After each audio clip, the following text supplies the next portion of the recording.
Assalamualaikum warahmatullahi wabarakatuh. Kembali lagi di channel Berita Mistis.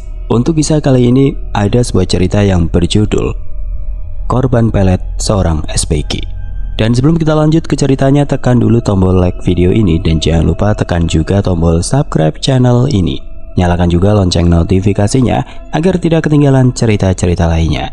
Dan buat teman-teman yang pengen belanja-belanja, nanti silahkan saja klik etalase yang ada di pojok kiri bawah, atau teman-teman bisa kunjungi link pembelian yang ada di kolom deskripsi. Dan seperti apa untuk kisah kali ini? Langsung saja kita masuk ke ceritanya.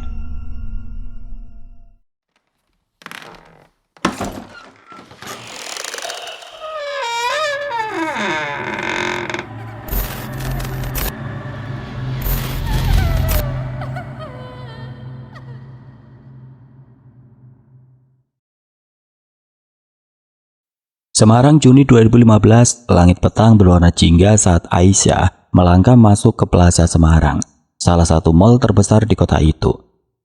Usianya baru 18 tahun, wajahnya masih polos dengan pipi merona khas gadis yang baru lulus SMA. Hari ini adalah hari pertamanya bekerja sebagai SPG di konter kosmetik merek ternama. Berhijab rapi dengan gamis abu-abu dan jilbab krem yang serasi. Aisyah berusaha menahan degup jantungnya.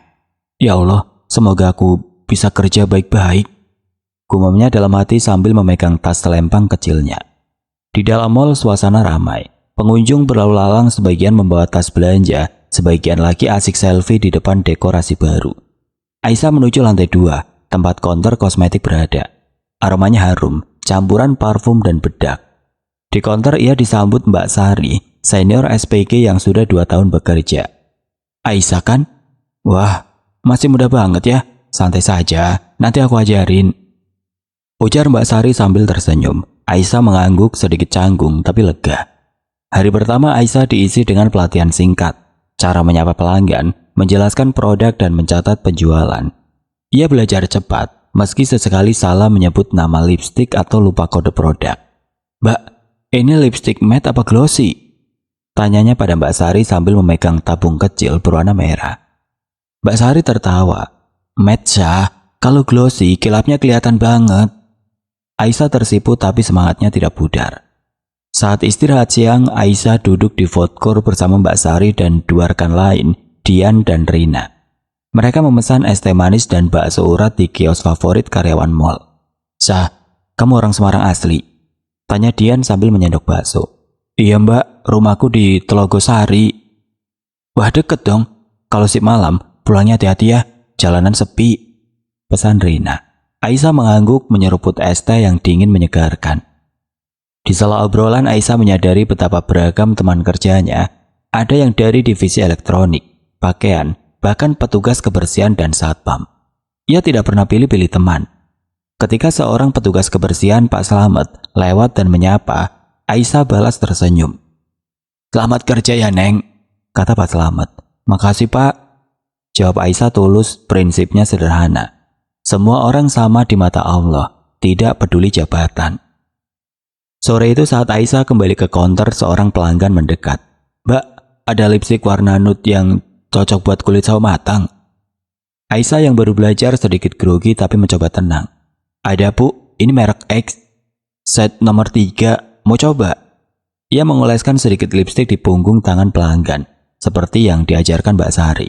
Pelanggan itu tersenyum puas dan akhirnya membeli. Makasih mbak, pelayanannya ramah. Aisyah tersenyum lebar, rasa percaya dirinya naik. Malam tiba dan shift Aisyah berakhir jam 9. Ia berjalan keluar mall bersama Mbak Sari. Udara Semarang terasa sejuk. Di parkiran Aisyah menaiki motor metiknya, sebuah hadiah kelulusan dari ayahnya. Hati-hati di jalan Sah, seru Mbak Sari. Aisyah melambai lalu melaju pulang melewati jalan Majapahit yang mulai sepi. Di perjalanan ia memikirkan hari pertamanya, melelahkan tapi menyenangkan. Ia tidak tahu pesona senyumnya mulai menarik perhatian seseorang di mall itu. Sampai di rumah, Aisyah disambut ibunya yang sedang menonton sinetron di ruang tamu. Gimana kerja pertama nak? Tanya ibunya. Seru bu, tapi kaki pegel, jawab Aisyah sambil tertawa kecil.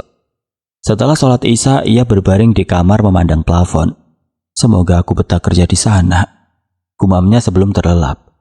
Di malam yang tenang itu, Aisyah tidak menyadari bahwa langkah pertamanya di mall akan membawanya pada kisah yang tidak pernah ia bayangkan.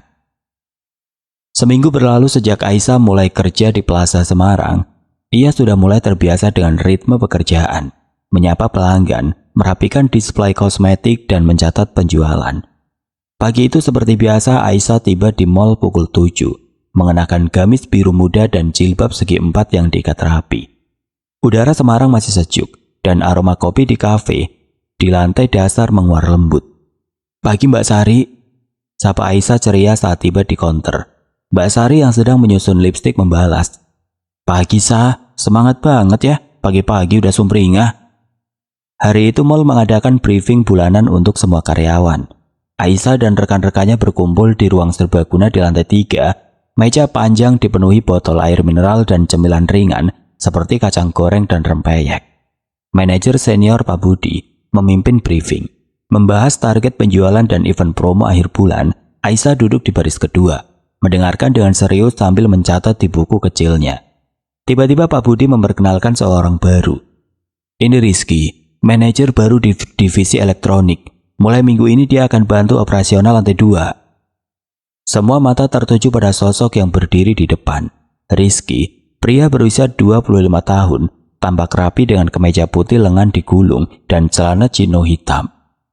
Tinggi, berkulit cerah dan senyumnya hangat.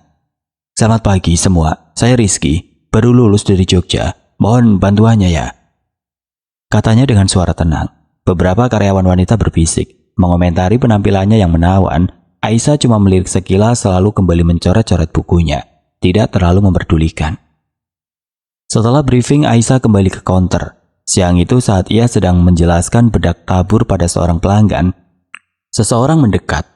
"Mbak Aisyah kan?" Suara lembut itu membuatnya menoleh.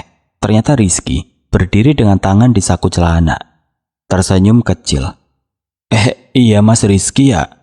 Jawab Aisyah sedikit grogi karena tiba-tiba disapa manajer. "Iya, tadi lihat kamu di briefing, kayaknya serius banget nyatet," goda Rizky. Aisyah tertawa kecil. "Biasa Mas, takut lupa." Obrolan singkat itu berakhir dengan Rizky berjanji mampir lagi ke counter. 2 hari kemudian saat istirahat siang, Aisyah duduk sendirian di food court, menikmati soto ayam dan es jeruk. Tiba-tiba Rizky muncul dengan nampan berisi nasi goreng dan teh tarik. "Boleh gabung, Sa?" tanyanya. Aisyah mengangguk, sedikit kaget tapi senang. Mereka mulai ngobrol dari soal kerja sampai cerita ringan. Rizky bercerita tentang kuliahnya di Jogja, bagaimana ia suka nongkrong di angkringan dan mimpi membuka usaha kecil someday. Aisyah yang biasanya pendiam dengan orang baru merasa nyaman. "Mas Rizky orang Semarang asli?"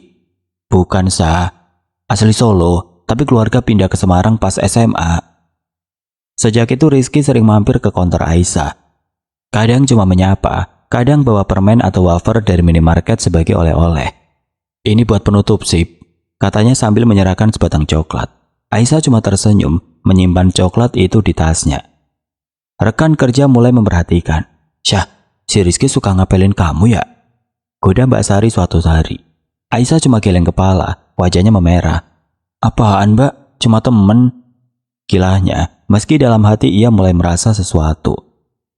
Satu malam setelah shift berakhir jam 9, Aisyah bersiap pulang. Hujan gerimis membasahi parkiran mall. Ia ragu menyalakan motor, takut bajunya basah. Tiba-tiba Rizky muncul dengan jaket hitam.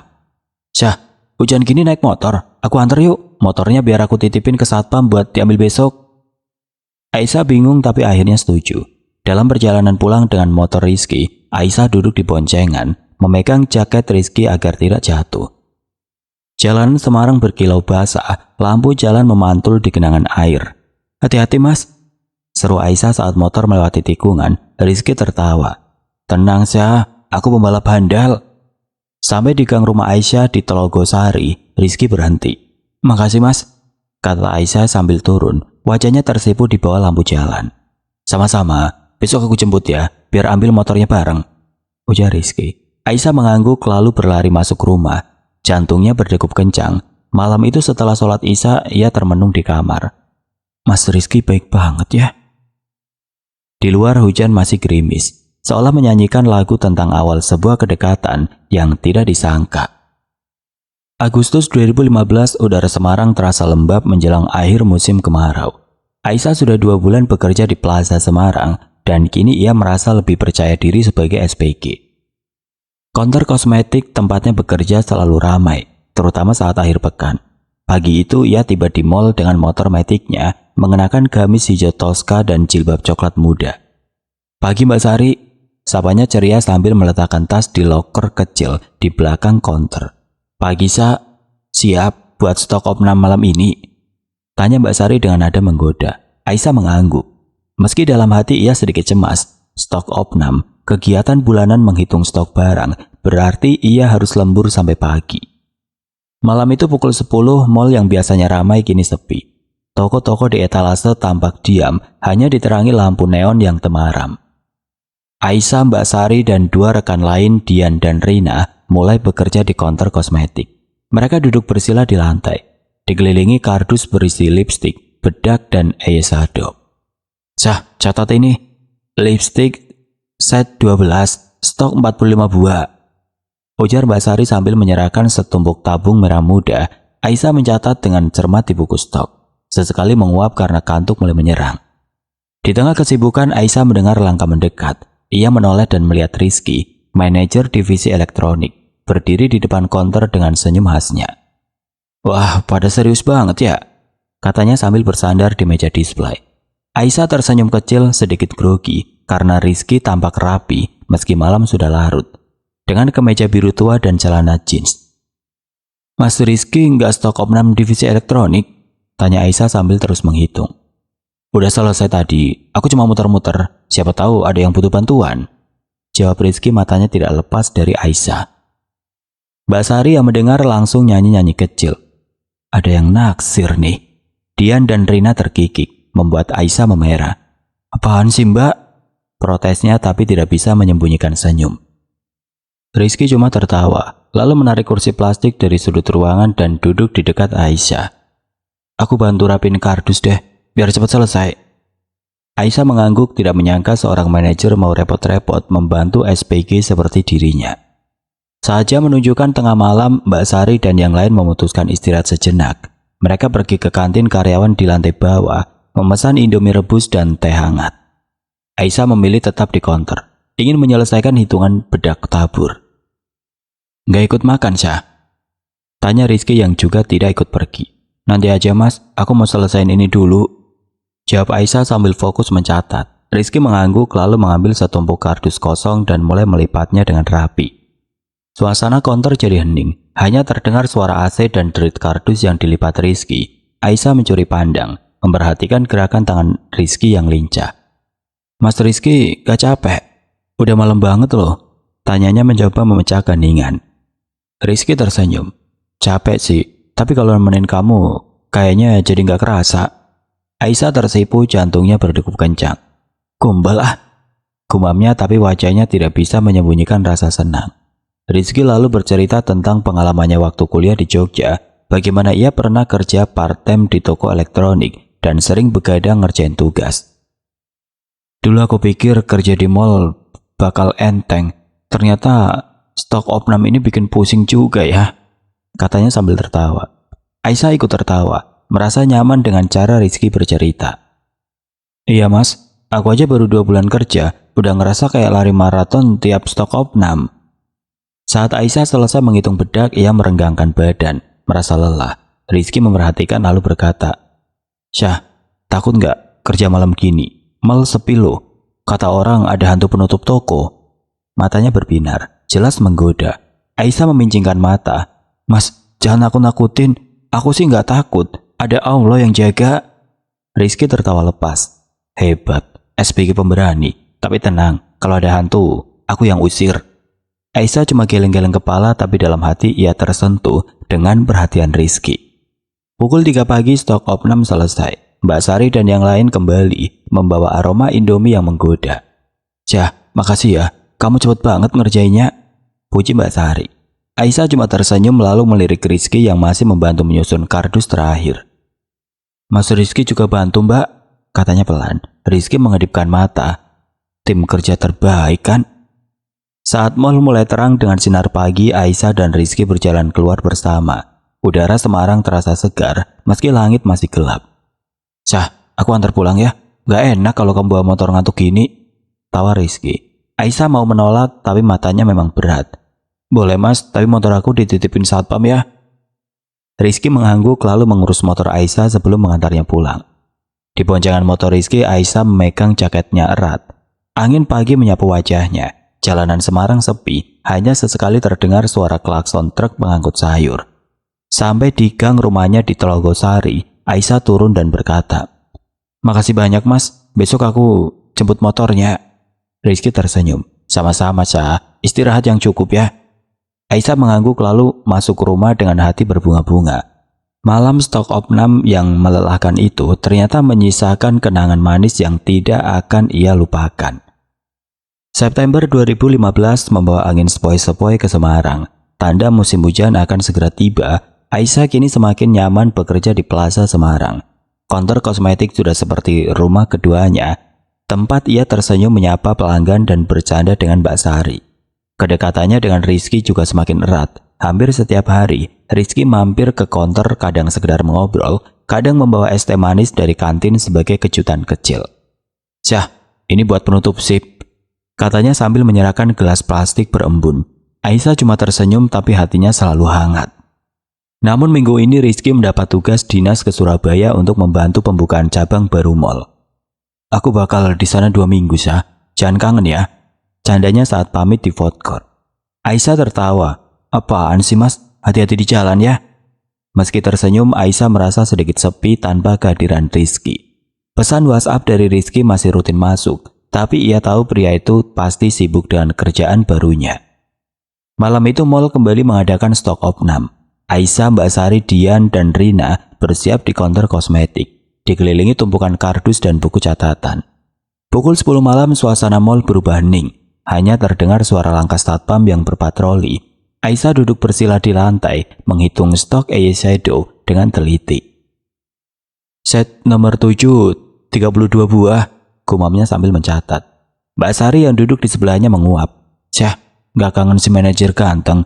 Biasanya kan nemenin kita." Godanya, Aisyah cuma cengar-cengir. "Mbak, fokus kerja dong." Tiba-tiba seorang pria berseragam satpam mendekat. "Mbak, ini barang cancelan dari pelanggan tadi sore. Tolong dikembalikan ke stok ya," katanya sambil menyerahkan sekotak lipstik. Aisyah menoleh, sedikit kaget karena belum pernah melihat satpam ini sebelumnya. Pria itu tampak seusianya, mungkin 18 atau 19 tahun, dengan kulit gelap dan wajah sederhana, matanya tajam, tapi ada senyum tipis yang membuatnya terlihat ramah. "Oh iya mas, makasih ya," jawab Aisyah sopan, menerima kotak itu. "Sama-sama mbak," balas pria itu lalu berjalan menjauh. Itu satpam baru ya?" tanya Dian yang memperhatikan dari sudut konter. "Kayaknya sih, aku juga baru lihat," saut Mbak Sari. Aisyah cuma mengangguk, tidak terlalu memikirkan. Ia kembali fokus menghitung, tapi entah kenapa ia merasa pria tadi sempat menatapnya lebih lama dari biasanya. Mungkin cuma perasaan," gumamnya dalam hati mengusir pikiran itu. 2 hari kemudian saat Aisyah sedang istirahat di kantin karyawan, pria itu muncul lagi. Ia membawa nampan berisi nasi pecel dan teh hangat, lalu duduk di meja sebelah. "Mbak Aisyah kan?" sapanya tiba-tiba. Aisyah yang sedang menyeruput es jeruk hampir tersedak. Iya mas, siapa ya?" tanyanya sedikit canggung. Pria itu tersenyum memperhatikan gigi yang sedikit tidak rapi. "Fajar mbak, satpam baru, mulai minggu lalu," jawabnya sambil mengulurkan tangan. Aisyah ragu sejenak tapi akhirnya menjabat tangan Fajar dengan cepat, lalu buru-buru melepaskan. "Oh iya mas Fajar, salam kenal," katanya berusaha ramah. Fajar mengangguk lalu mulai bercerita. "Aku asli Klaten mbak, merantau ke Semarang buat kerja. Kampungku jauh di desa, deket sawah-sawah gitu." Suaranya santai hampir seperti teman lama. Aisyah yang selalu terbuka pada siapa saja mendengarkan dengan antusias. "Wah pasti sejuk ya mas di desa, aku belum pernah ke Klaten." Obrolan mereka mengalir begitu saja. Fajar bercerita tentang kampungnya, tentang sawah yang hijau, dan bagaimana ia suka mancing di sungai kecil waktu kecil. Aisyah tertawa saat Fajar menceritakan pengalamannya jatuh ke selokan saat kejar layang-layang. "Serius mas? Gak malu ketahuan tetangga?"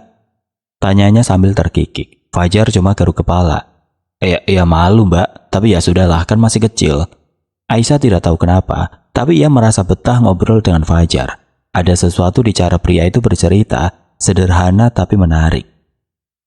Saat istirahat selesai, Aisyah kembali ke counter. Fajar melambai kecil. Makasih ya mbak, udah dengerin cerita aku. Besok-besok lanjut ya.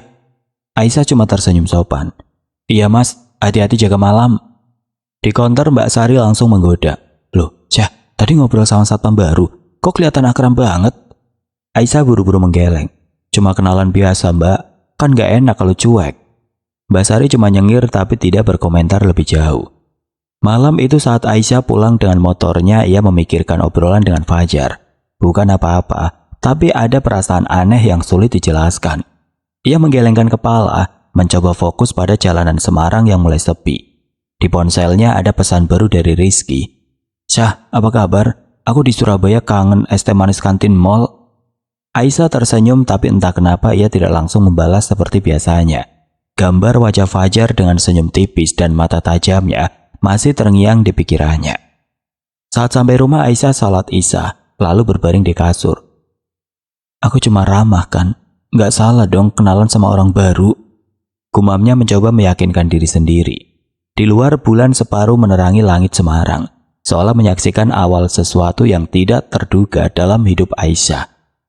Oktober 2015 di Semarang mulai diwarnai hujan ringan yang datang sore hari, meninggalkan aroma tanah basah di jalanan. Aisyah kini sudah 3 bulan bekerja di Plaza Semarang. Merasa semakin betah, ia sudah hafal nama-nama produk kosmetik, tahu cara meyakinkan pelanggan, dan bahkan mulai berani menggoda Mbak Sari balik saat digoda soal Rizky. Namun Rizky masih di Surabaya, menyisakan kekosongan kecil di hari-hari Aisyah. Pesan WhatsApp darinya tetap rutin masuk, tapi jarak membuat obrolan mereka tidak sangat dulu. Pagi itu Aisyah tiba di mall dengan gamis ungu muda dan jilbab abu-abu. Rambutnya yang tidak terlihat di balik jilbab terasa sedikit lembab karena gerimis. Di counter ia langsung sibuk merapikan display lipstick yang agak berantakan setelah sip malam. Cah, nanti malam ada stok operan lagi ya? Siap begadang? Tanya Mbak Sari sambil menyusun bedak tabur. Aisyah mengangguk. Siap mbak, tapi kali ini nggak ada Mas Rizky yang nemenin nih. Candanya, meski ada sedikit nada rindu di suaranya. Siang hari saat istirahat di kantin karyawan, Aisyah duduk sendirian dengan semangkuk bakso kuah dan es teh manis. Tiba-tiba, Fajar, satpam baru yang dikenalnya minggu lalu, muncul dengan nampan berisi soto ayam. Mbak Aisyah, boleh gabung? Tanyanya dengan senyum tipis. Aisyah mengangguk. Boleh mas, duduk aja. Fajar duduk di sebelahnya, lalu mulai mengobrol dengan santai. Mbak, pernah coba soto di Pasar Johar? Enak banget loh. Katanya sambil menyendok kuah soto. Aisyah tersenyum. Belum mas, aku jarang makan di luar sih, paling di kantin ini. Obrolan mereka kembali mengalir, seperti saat pertama kenal. Fajar bercerita tentang pengalamannya merantau, bagaimana ia harus tinggal di kos-kosan sempit di dekat Kaliwungu, dan berbagi kamar mandi dengan 5 orang lain. Tapi aku seneng mbak, di Semarang rasanya hidup lebih hidup gitu. Katanya, matanya berbinar. Aisyah mendengarkan dengan antusias. Tertawa saat Fajar menceritakan bagaimana ia pernah salah naik angkot dan nyasar sampai Pantai Mariana. Serius mas, gak takut nyasar tengah malam? Tanyanya. Fajar cuma garuk kepala. Ya takut, tapi kan udah kadung. Entah kenapa Aisyah merasa nyaman ngobrol dengan Fajar. Pria itu tidak setampan Rizky, tidak pula berpendidikan tinggi. Tapi ada sesuatu di caranya bicara yang membuat Aisyah tidak bosan. Saat istirahat selesai, Fajar berjalan bersamanya menuju lantai 2. Mbak, nanti malam stok opnam. Hati-hati ya, kalau butuh bantuan bilang aja. Katanya sebelum kembali ke pos satpam. Aisyah cuma tersenyum. Makasih mas, insya Allah aku oke. Malam itu stok opnam dimulai seperti biasa. Aisyah duduk di lantai counter, dikelilingi kardus kosmetik, menghitung stok dengan teliti. Mbak Sari dan yang lain bekerja di sudut lain, sesekali bercanda untuk mengusir kantuk. Pukul 11 malam, Fajar lewat sambil membawa termos kecil. Mbak Aisyah, teh hangat nih, biar gak ngantuk. Katanya sambil menuangkan teh ke gelas plastik. Aisyah terkejut, tapi menerima dengan senyum. Wah, makasih banget mas, baik amat. Katanya menyeruput teh yang hangat dan sedikit manis. Fajar cuma mengangguk, lalu duduk di kursi dekat counter, seolah ingin menemani. Obrolan kecil pun terjadi. Fajar bercerita tentang keluarganya di Klaten, tentang ibunya yang suka masak gudeg, dan adiknya yang masih SD. Aisyah yang biasanya pendiam saat kerja malam, malah ikut cerita tentang masa kecilnya di Telogosari. Bagaimana ia suka main layang-layang di lapangan dekat rumah. Mbak Aisyah kayaknya orang yang gampang deket sama orang ya. Komentar Fajar tiba-tiba. Aisyah tersenyum. Iya mas, aku pikir semua orang sama kok, nggak ada bedanya. Sebelum pergi, Fajar mengeluarkan selembar kertas kecil dari saku seragamnya. Tulisannya berupa huruf Arab tanpa harokat. Tampak sedikit doa. Mbak, simpen ini di dompet. Buat perlindungan, biar aman kerja malam-malam. Katanya dengan nada serius. Aisyah yang polos tidak curiga menerimanya. Makasih mas, ini doa ya? Fajar mengangguk. Iya mbak, dari kampungku. Aisyah menyimpan kertas itu di dompetnya, tidak berpikir macam-macam. Setelah Fajar pergi, Aisyah melanjutkan menghitung stok, tapi pikirannya melayang. Ia teringat senyum Fajar, cara pria itu bicara, dan matanya yang tajam.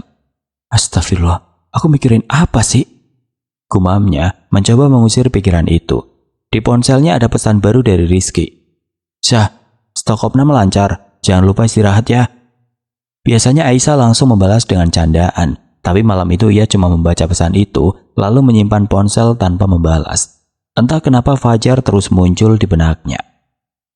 Pukul 4 pagi stok opnam selesai. Aisyah pulang dengan motornya, udara Semarang terasa dingin menusuk.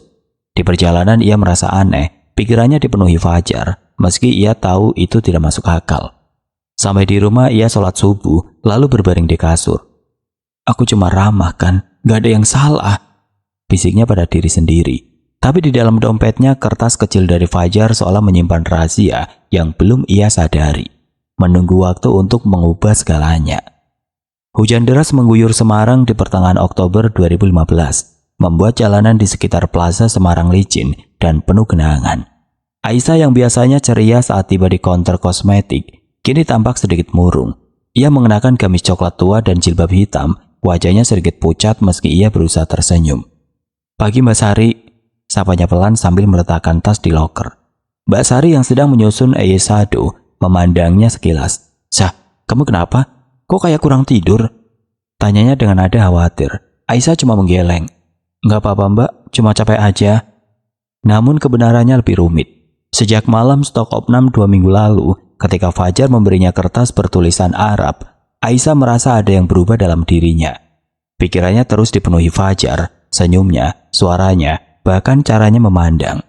Setiap malam ia sulit tidur, dan ketika akhirnya terlelap, ia bermimpi tentang Fajar. Dalam mimpi itu Fajar selalu ada di sisinya, berbicara dengan suara lembut yang membuatnya merasa aman. Namun saat bangun tubuhnya terasa panas, dan jantungnya berdegup kencang seolah ada sesuatu yang mengikatnya. Di mall, Fajar kini sering muncul di sekitar Aisyah. Saat ia sedang melayani pelanggan, Fajar lewat dan menyapanya. Mbak Aisyah, semangat ya. Saat istirahat, Fajar tiba-tiba duduk di meja sebelah, membawa sate taichan atau es dawet sebagai alasan untuk ngobrol. Aisyah yang awalnya ragu kini merasa nyaman, bahkan menantikan kehadiran Fajar. Mas Fajar, ceritain lagi dong soal kampungmu. Pintanya suatu siang sambil menyendok es dawet. Fajar tersenyum. Mbak suka cerita desa ya? Nanti kapan-kapan aku ajak ke Klaten deh. Aisyah tertawa tidak menyadari nada serius di balik candaan Fajar. Sementara itu pesan WhatsApp dari Rizky mulai terabaikan. Syah, apa kabar? Surabaya panas banget, kangen Semarang. Tulis Rizky suatu malam. Aisyah membaca tapi tidak membalas. Pikirannya terlalu penuh dengan Fajar. Bahkan saat Rizky menelpon, Aisyah cuma mengangkat sebentar, mengaku sibuk. Maaf mas, aku lagi di counter, nanti aku balas ya. Katanya tergesa, padahal ia sedang duduk di kantin bersama Fajar, mendengarkan cerita tentang pasar malam di kampungnya. Perubahan Aisyah mulai terlihat. Ia yang biasanya bawel kini sering melamun di counter, menatap kosong ke arah lorong mall. Mbak Sari memperhatikan, tapi mengira Aisyah cuma rindu Rizky. Syah, Mas Rizky kapan balik? Kamu kayak orang kehilangan semangat gitu? Tanyanya suatu sore. Aisyah cuma tersenyum tipis. Entah kenapa mbak, aku nggak tahu. Tapi dalam hati ia tahu, setiap kali memegang kertas kecil di dompetnya, gambar Fajar muncul di pikirannya, seolah menariknya ke dalam pusaran aneh. Suatu malam setelah shift biasa, Fajar menawarkan diri mengantar Aisyah pulang. Mbak, hujan gini naik motor bahaya, aku antar ya pakai motor temen. Katanya. Aisyah ragu tapi akhirnya setuju. Di boncengan motor Fajar, ia memegang jaket pria itu, merasa jantungnya berdegup tidak wajar. Jalanan Semarang basah, lampu jalan memantul di genangan air. Mbak Aisyah, seneng gak kerja di mall? Tanya Fajar sambil melaju pelan. Seneng mas, apalagi ketemu orang-orang baru. Jawab Aisyah tanpa sadar tersenyum lebar. Fajar melirik melalui spion, matanya menyimpan sesuatu yang tidak bisa Aisyah baca.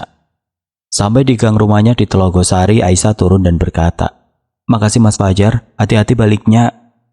"Sama-sama Mbak, besok ketemu lagi ya." Aisyah masuk rumah tapi pikirannya tidak bisa lepas dari Fajar. Malam itu ia bermimpi lagi tentang pria itu. Dalam mimpi Fajar memegang tangannya, berjalan di tepi sawah yang hijau. Saat bangun tubuhnya terasa panas. Dan ia tidak sholat tahajud seperti biasanya. "Astagfirullah, ada apa dengan aku?" Gumamnya tapi tidak bisa mengusir wajah Fajar dari pikirannya. Keesokan harinya saat Aisyah membuka dompet untuk membayar bakpao di kantin, ia memandang kertas dari Fajar. Tulisan Arab itu tampak sederhana, tapi entah kenapa setiap kali memegangnya, ia merasa Fajar semakin dekat. Ia tidak tahu bahwa kertas itu bukan sekedar doa, melainkan sesuatu yang perlahan mencengkeram pikiran dan hatinya. Di ponselnya ada 5 pesan baru dari Rizky, semua tidak terbaca. "Syah, kamu kenapa? Kok nggak bales-bales?" Tulis Rizky di pesan terakhir. Aisyah cuma melirik lalu menyimpan ponsel, pikirannya kembali melayang ke Fajar.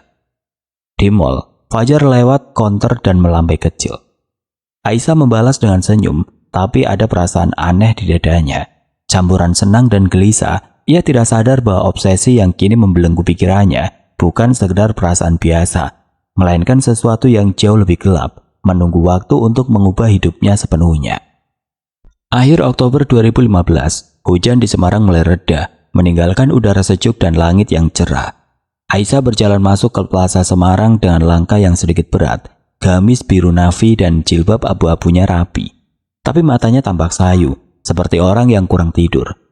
Pikirannya masih dipenuhi Fajar, meski ia berusaha menepis perasaan aneh yang terus mengganggunya.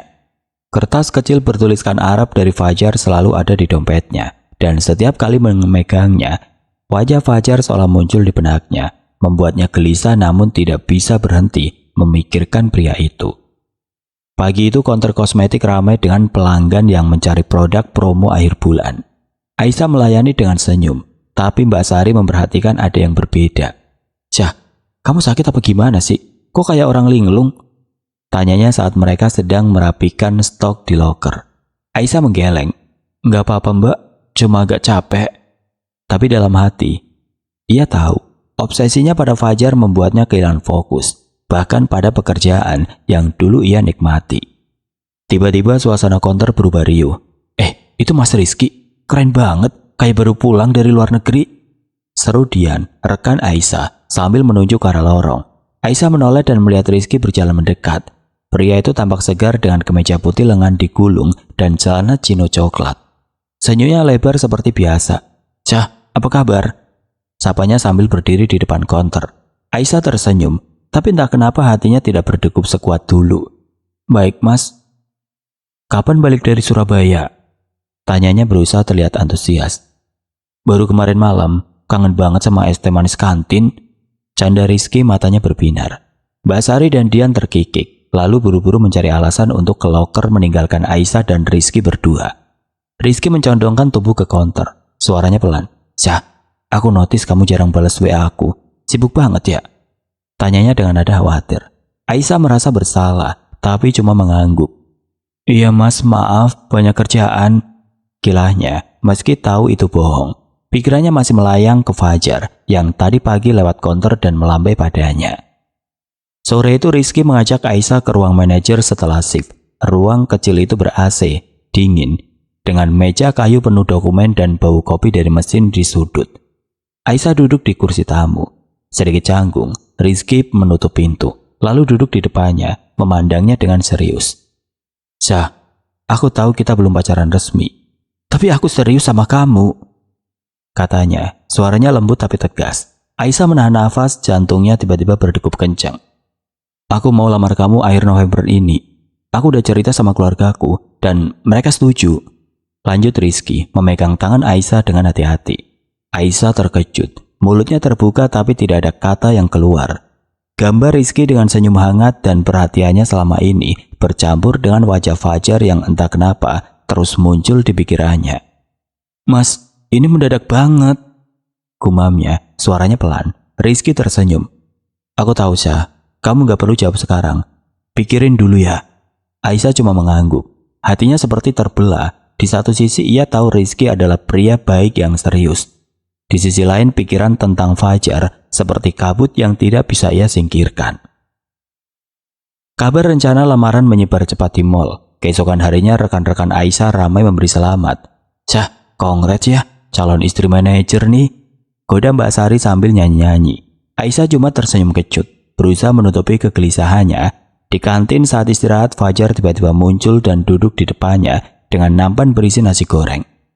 Mbak Aisyah, selamat ya, katanya mau dilamar Mas Rizky. Katanya dengan senyum yang tampak dipaksakan. Aisyah merasa dadanya sesak. Iya mas, doain aja. Jawabnya pelan, tidak bisa menatap mata Fajar. Fajar mengangguk lalu berkata, Mbak, kalau ada waktu ketemu aku di kafe dekat rumahmu ya, aku mau cerita sesuatu. Aisyah ragu, tapi ada dorongan aneh yang membuatnya mengangguk. Iya mas, nanti aku kabarin. Setelah Fajar pergi, Aisyah memegang dompetnya merasakan kertas kecil di dalamnya. Pikirannya kembali dipenuhi Fajar dan entah kenapa wajah Rizky terasa semakin samar. Malam itu Aisyah menepati janji. Ia bertemu Fajar di sebuah kafe kecil di Telogosari, hanya berjarak 2 gang dari rumahnya. Kafe itu sederhana, dengan lampu temaram dan meja kayu yang dipenuhi coretan spidol. Fajar memesan kopi hitam, sementara Aisyah memilih teh tarik. Mbak, aku cuma mau bilang, aku senang kenal kamu, kata Fajar, suaranya pelan tapi tajam. Aisyah tersenyum tapi ada perasaan aneh di hatinya. Wajah Fajar malam itu tampak berbeda, kulitnya seperti lebih cerah, matanya lebih dalam. Aku juga mas, makasih udah baik sama aku, balas Aisyah tanpa sadar jantungnya berdegup kencang. Dalam perjalanan pulang, Fajar mengantar Aisyah dengan motor temannya. Di tengah hujan gerimis, Aisyah mendengar Fajar bergumam, tapi tidak jelas apa yang dikatakan. Mas ngomong apa? Fajar tersenyum. Enggak mbak, cuma nyanyi. Aisyah percaya begitu saja, tapi malam itu ia tidak bisa tidur. Pikiran tentang Fajar semakin kuat, seperti gelombang yang menenggelamkan segalanya. Ia bermimpi lagi, kali ini lebih nyata. Fajar memeluknya di tepi sungai, dan saat bangun tubuhnya panas, jiwanya gelisah. Keesokan paginya Aisyah bangun dengan kepala pusing. Ia tidak sholat tahajud, sesuatu yang tidak pernah ia lewatkan sebelumnya. Di ponselnya ada pesan dari Rizky. Syah, aku balik ke Semarang besok. Kita ngobrol soal lamaran ya.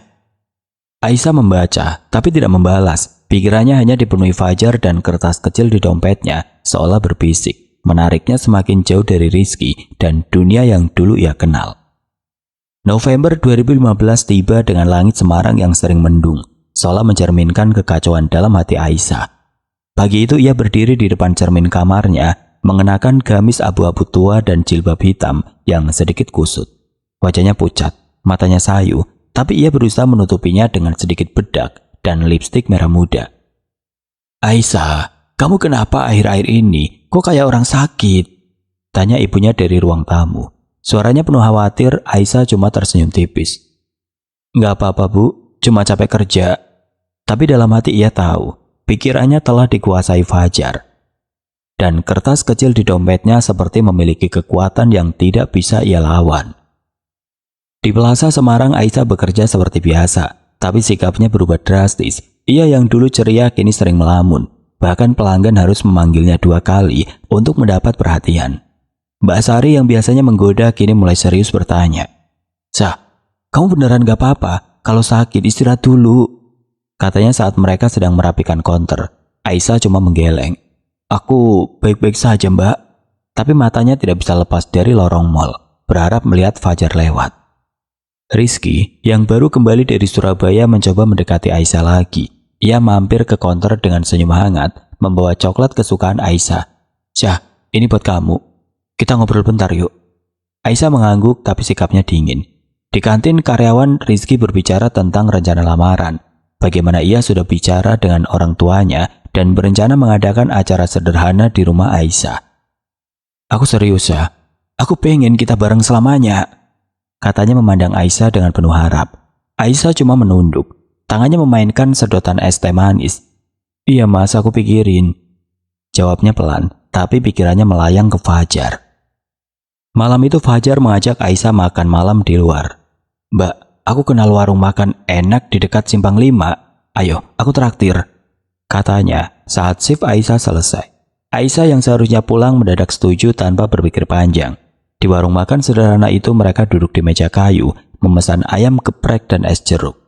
Fajar bercerita seperti biasa, tapi malam itu suaranya terasa lebih lembut, matanya lebih tajam. "Mbak Aisyah, kamu orang yang spesial, tahu nggak? Aku seneng banget tiap ngobrol sama kamu," katanya, membuat Aisyah tersipu. Ia tidak sadar ponselnya bergetar berulang-ulang, panggilan dari Rizky yang tidak ia angkat. Setelah makan, Fajar mengajak Aisyah ke kos temannya, sebuah rumah petak kecil di daerah Banyumanik. "Mbak, bentar ya, aku mau kasih sesuatu."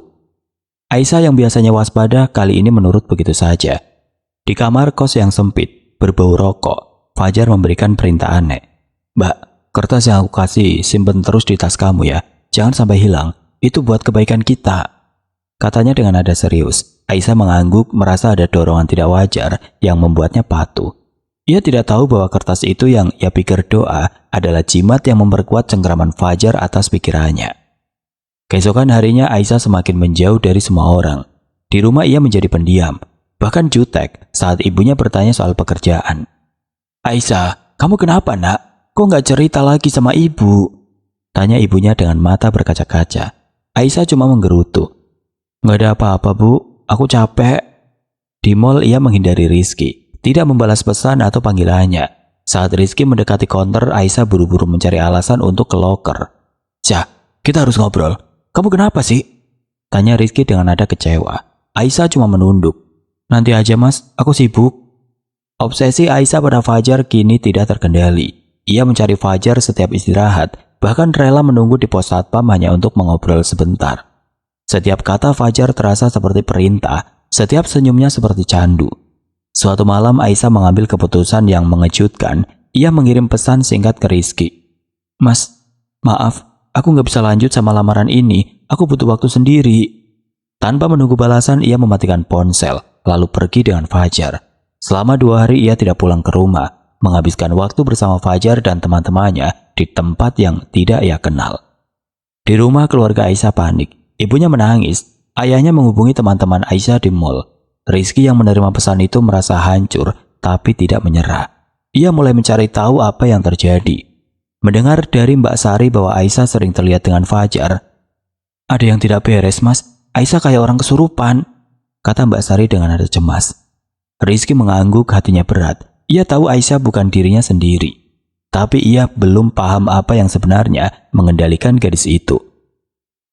Sementara itu Aisyah yang tenggelam dalam dunia Fajar merasa bahagia namun kosong. Setiap kali memegang kertas di tasnya, ia merasa Fajar adalah segalanya. Tapi di sudut hatinya, ada suara kecil yang berbisik, memintanya kembali. Namun suara itu terlalu lemah, ditelan oleh kabut obsesi yang kini menguasai sepenuhnya.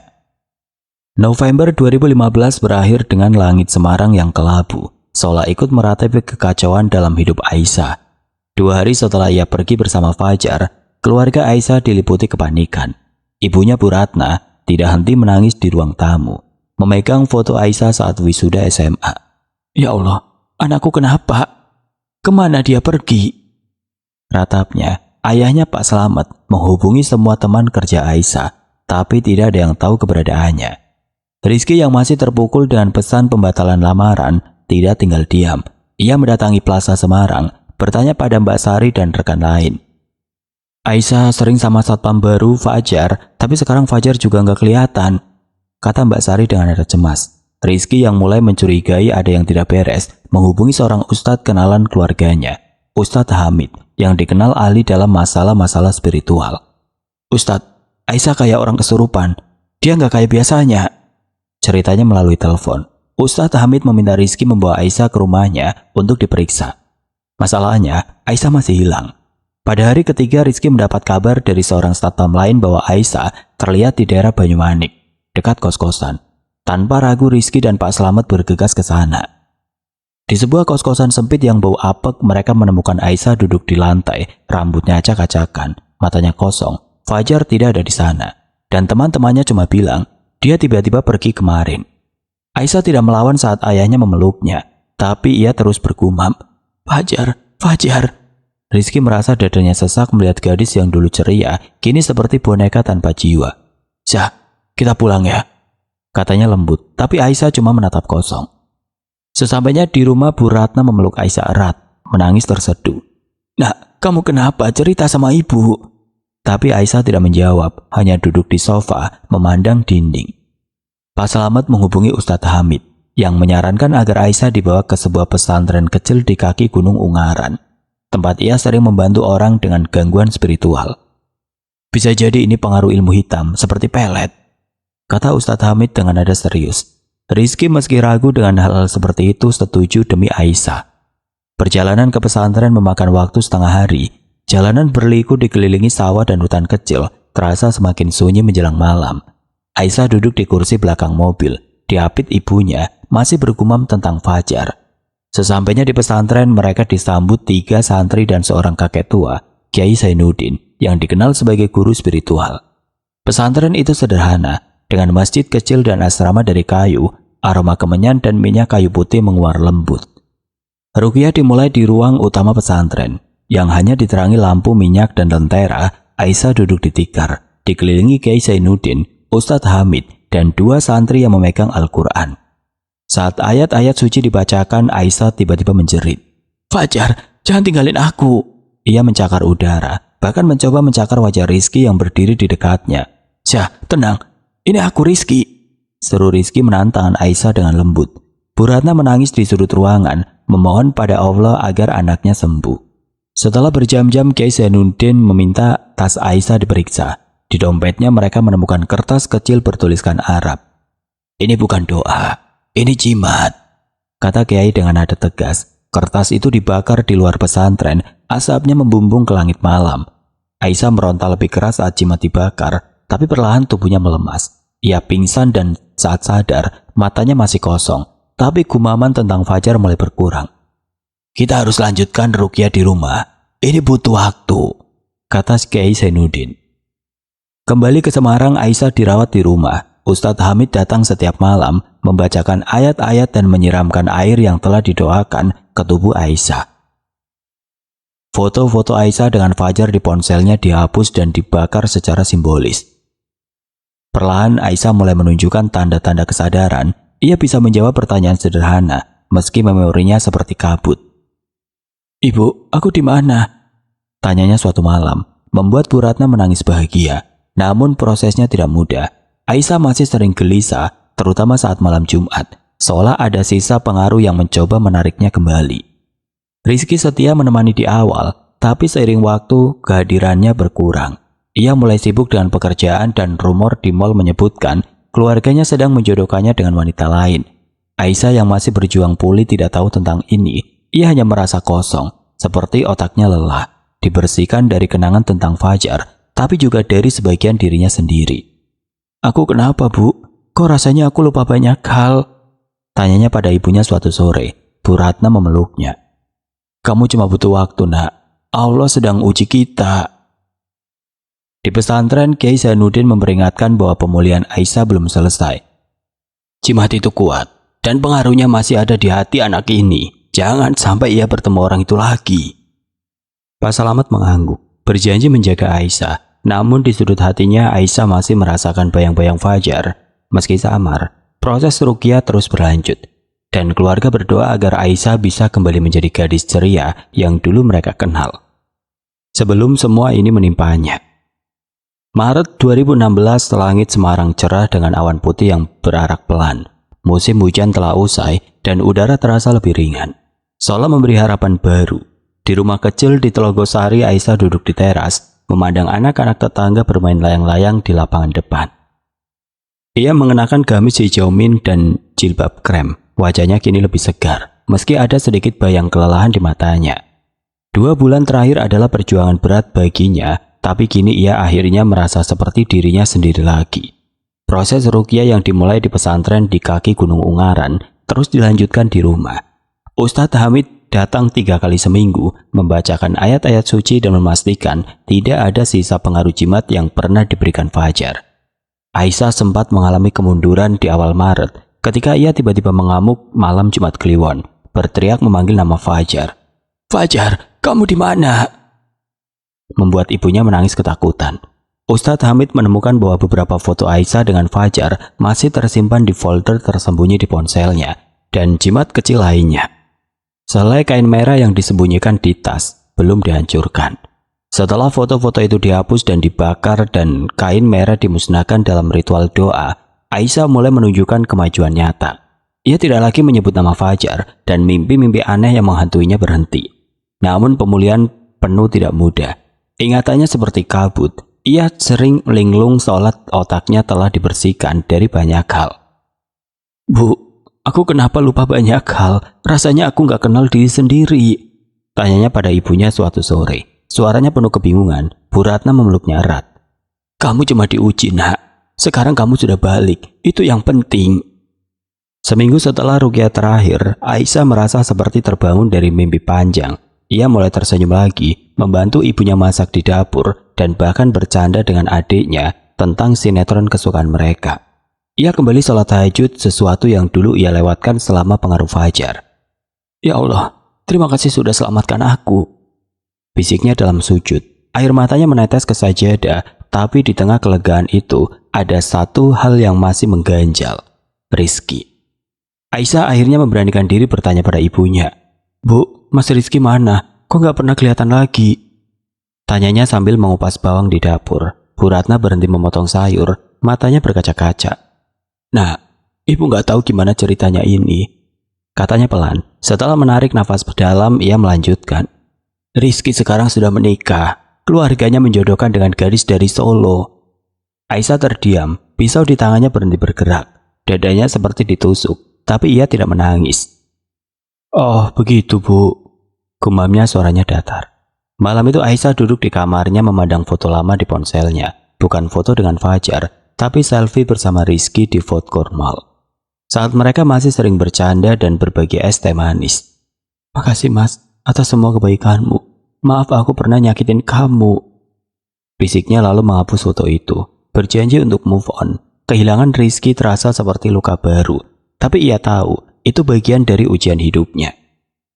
Fajar sejak Aisyah ditemukan di kos-kosan menghilang dari Semarang. Beberapa rekan satpam di mal bilang ia tiba-tiba resign dan tidak pernah kembali. Ada yang bilang ia pulang ke Klaten, ada pula yang mendengar ia pindah ke kota lain. Aisyah tidak peduli lagi. Nama Fajar kini hanya bayang-bayang samar, sesuatu yang ia doakan agar tidak pernah muncul lagi dalam hidupnya. Kembali bekerja di Plaza Semarang, Aisyah disambut hangat oleh Mbak Sari dan rekan-rekannya. "Syah, kamu balik? Keren banget. Sekarang tambah glowing," goda Mbak Sari. Aisyah tertawa. "Mbak, gombal deh." Ia kembali melayani pelanggan dengan senyum. Tapi kini lebih hati-hati. Ia tidak lagi mudah percaya pada orang asing dan selalu membawa tasbih kecil di saku gamisnya. Berzikir setiap kali merasa gelisah. Sholat 5 waktu tidak pernah ia lewatkan dan ia sering membaca Al-Quran di sela istirahat, mencari ketenangan. Sore itu setelah shift, Aisyah duduk di teras rumah. Menikmati angin sepoi-sepoi, ia membuka buku catatan kecil. Menulis perjalanan hidup yang ia dapat dari pengalaman pahitnya. Jangan gampang kenalan sama orang asing. Jangan mudah percaya pada orang baru. Kuatkan iman dengan zikir, doa dan sholat. Di bagian bawah, ia menulis. "Buat Mas Rizky, terima kasih atas kesabaranmu. Mungkin kita bukan jodoh. Semoga kamu bahagia." Ia menutup buku menatap langit yang kini berwarna jingga. "Ya Allah, jaga aku dari ujian seperti ini lagi," bisiknya lalu tersenyum, siap menjalani hari-hari baru dengan hati yang lebih kuat. Di kejauhan, layang-layang anak-anak tetangga melayang tinggi, seolah membawa harapan Aisyah ke langit Semarang yang luas. Hidupnya mungkin tidak akan pernah sama, tapi ia tahu ia telah selamat dari bayang gelap yang pernah mencengkeramnya. Oke teman-teman, sekian untuk kisah kali ini. Semoga apa yang sudah saya bagikan dalam kisah ini dapat dijadikan pembelajaran untuk kita semua. Buat teman-teman yang baru bergabung, jangan lupa untuk like, komen, share, serta subscribe channel ini. Dan jangan lupa nyalakan juga lonceng notifikasinya agar tidak ketinggalan cerita-cerita lainnya. Dan akhir kata, wassalamualaikum warahmatullahi wabarakatuh.